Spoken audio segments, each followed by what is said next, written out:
What's up, everybody? Went to Scratch and Spin today and picked up a pretty good haul. 7 records overall. There were about 3 that I knew I was going to go pick up. 2 that I was hoping would still be there, and kind of got a surprise on one, and a little bit of blind buy on another one. So, first of all, I'm going to go ahead with the first actual true punk addition to the collection, Misfits Earth AD. And the original came out, not quite sure, because I can guarantee this is a repress, because there's no way this is a original copy, which are very hard to find for a decent price on eBay. So you're pretty much going to pay this much. So if you're going to pay this much, you might as well have a brand new unplayed copy, so you're guaranteed of no scratches.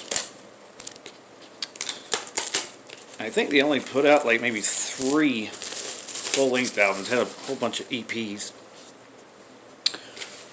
This one, I guess I'm going to take it all the way out.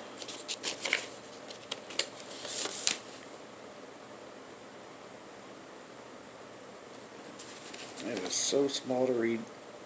I'm guessing a 1995 reprint, because I know that's not when this was originally issued.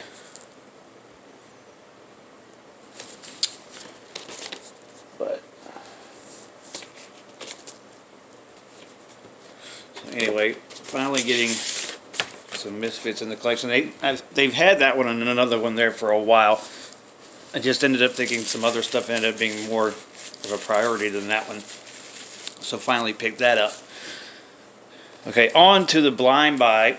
I went ahead and looked the band up while I was there, just to kind of see what this is about. This is a band called Crawler, and this is a self-titled debut for this version of the band. Apparently they had another band named something City Crawlers or something. The guitar player died, and they went ahead and changed the name.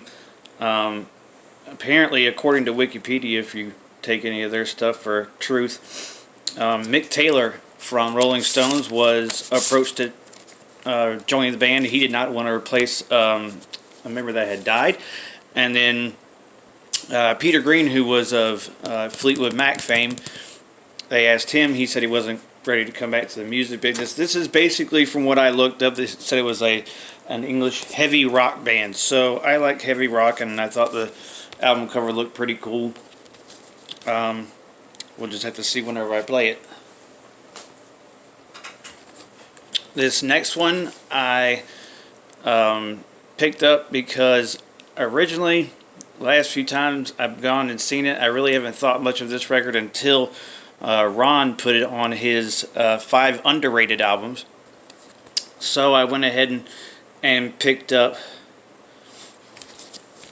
Ted Nugent record, which was, I think he said it was 82, and this confirms it's 1982. He had a couple of copies. One was for $6 and one was for $4. He's never got bad quality on his used records, so why spend the extra $2 if I don't have to? Next record, also kind of inspired by Ron Haggerty on a different thread, for great 70s covers. And this is the Sweet Give Us a Wink, which I've seen several times in there. Wasn't quite ready to drop $10 on it, but Ron said it was worth the price, so I trust Ron most of the time, and I picked this one up. And so far, everything except the Nugent on here is first for the bands that are on here. Another one that I knew I was going to go try to hope was still there. I really don't have a lot of background on understanding this band, to be honest, but with Carmine Appice on drums, you can really never go wrong. This is The Beat Goes On by Vanilla Fudge.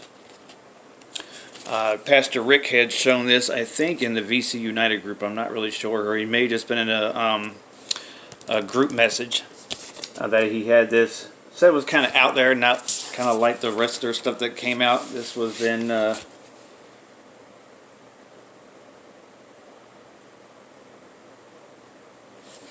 don't know, what year was this?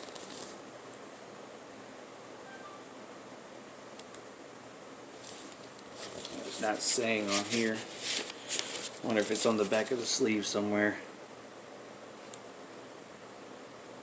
1968, which would make it technically the oldest record in their collection. The Hendrix album came out in '67, but that's a repress, so it doesn't count as far as oldest original album. Alright, so the next one is not one I thought I would see there, but because it was there, I pretty much had to snatch this up and finally get some Carcass in the collection. And this has got a couple of their, well, quite a few of their well-known songs on it. This is the Necrotism Descanting the whatever that INSLABRIOUS word is. Insalubrious. I don't know.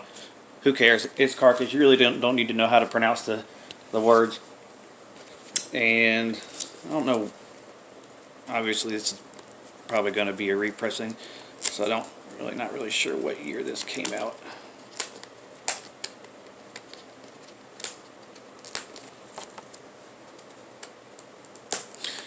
And to be honest, I really haven't looked them up on eBay because I knew there was no way you were going to find anything, especially in the old school death metal, that was going to be anything kind of cheap. And this originally came out in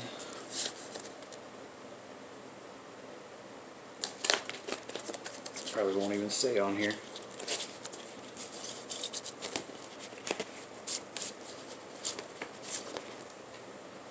And of course it doesn't.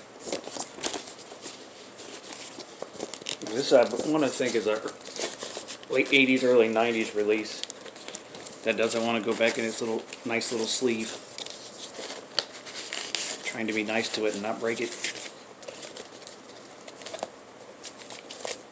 So that officially makes the second death metal band that's in the collection now. And finally, one that I was kind of hoping would still be there. I had this on CD when it first came out, and I do know when this came out. It came out in 2008. And it's the first Testament album in the collection, The Formation of Damnation. This is the first album they put out after Chuck Billy had recovered from his cancer. And it's also the first album since The Ritual to have Alex Skolnick back on guitar.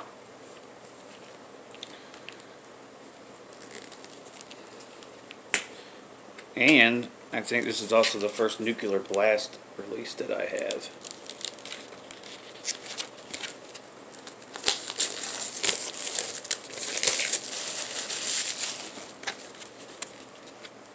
And it's a gatefold. Look at that.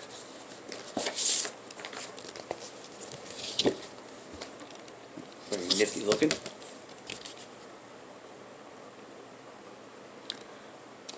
Let's see what year this repress was, so I know that's what it is.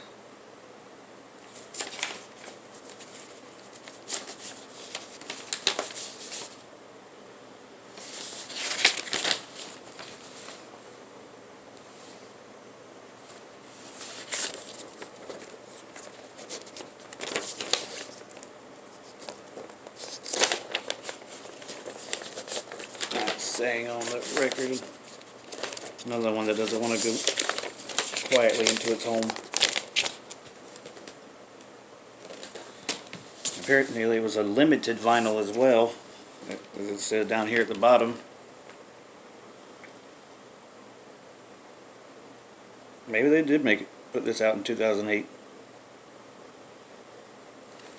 Yeah. Either way, those are the new additions to the collection. I hope you enjoyed, and God bless.